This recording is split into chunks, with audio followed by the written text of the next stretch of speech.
안녕하세요. 오늘도 생명의 산 말씀 함께 묵상하겠습니다. 8월 13일입니다. 로마서 9장 14절로 24절까지의 말씀입니다. 어제 말씀은 하나님께서 먼저 야곱은 사랑하고 에서는 미워했다는 말씀을 과거에 하셨는데, 그 이야기가 하나님의 그 말씀이 이루어지게 하시기 위해서 에서와 야곱이 태어나기도 전에 그들의 인생을 미리 하나님이 뜻을 세워 놓으셨다는 것을 우리가 확인을 할 수 있었습니다. 그래서 우리가 마지막에 던졌던 질문이 하나님이 편애하시나 이런 생각을 할 수 있다는 거죠. 오늘 말씀에 그런 이제 또 질문들이 쏟아져요. 14절입니다. 그렇다면 우리가 무슨 말을 하겠습니까? 하나님이 불의하십니까? 하나님이 그렇게 편애하시는 분입니까? 그렇게 질문한다는 거죠. 결코 그럴 수 없습니다. 15절, 하나님께서 모세에게 말씀하시기를 내가 긍휼히 여길 자를 긍휼히 여기고 내가 불쌍히 여길 자를 불쌍히 여길 것이다 라고 하셨습니다. 하나님은 그렇게 불의하신 분이 아니라 긍휼을 입을 자를 긍휼히 여기고 또 불쌍히 여길 자는 당연히 불쌍히 여겨주신다고 말씀하셨다는 거예요. 16절, 그러므로 이것은 원하는 사람에게 달려있는 것도 아니고 다름질하는 사람에게 달려있는 것도 아니고 오직 긍휼히 여기는 하나님께 달려 있습니다. 이 말씀이 참 의미가 있어요.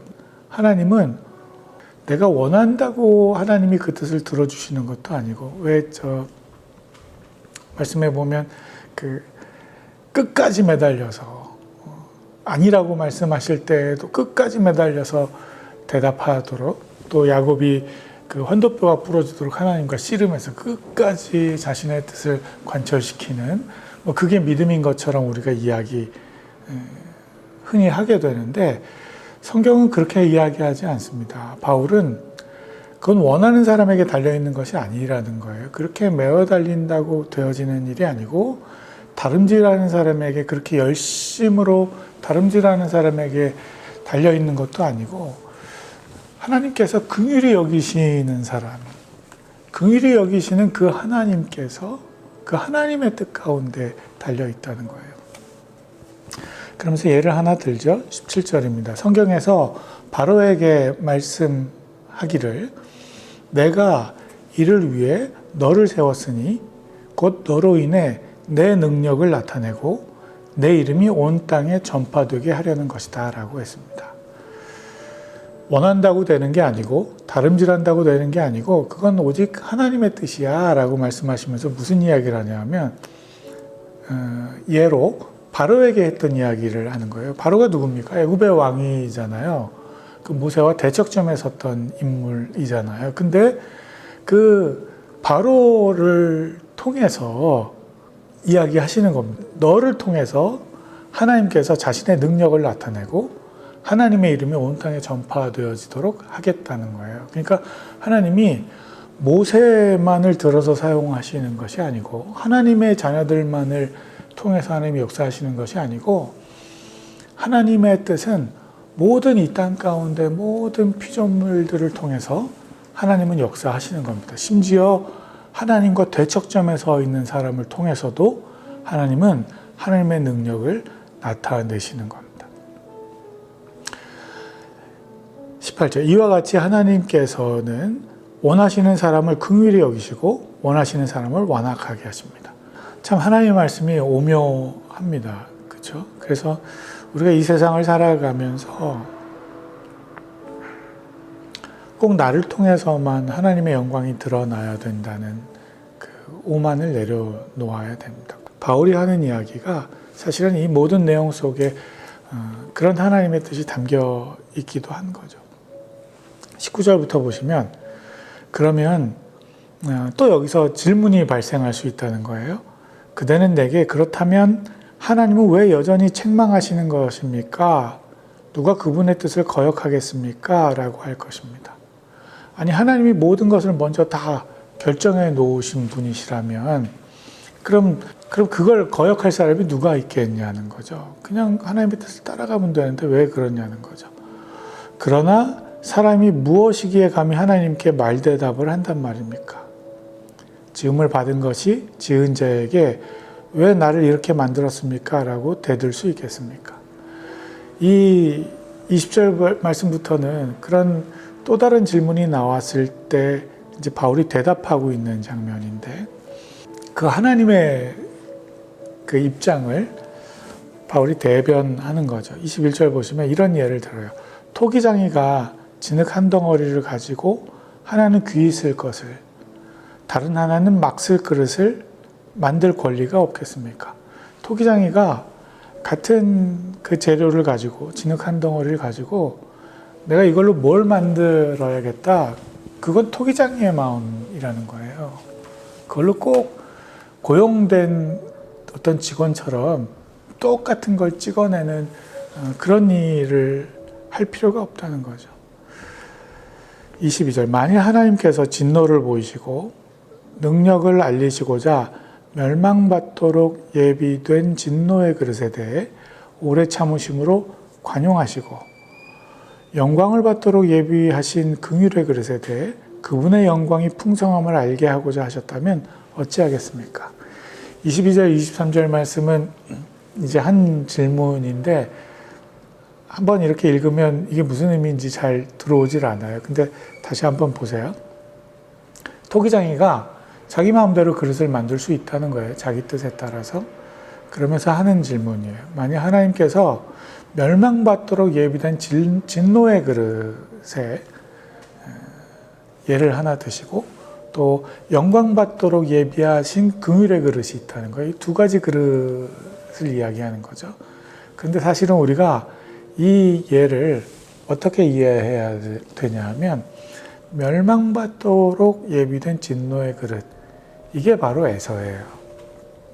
그리고 영광받도록 예비하신 긍휼의 그릇, 이건 당연히 야곱이죠.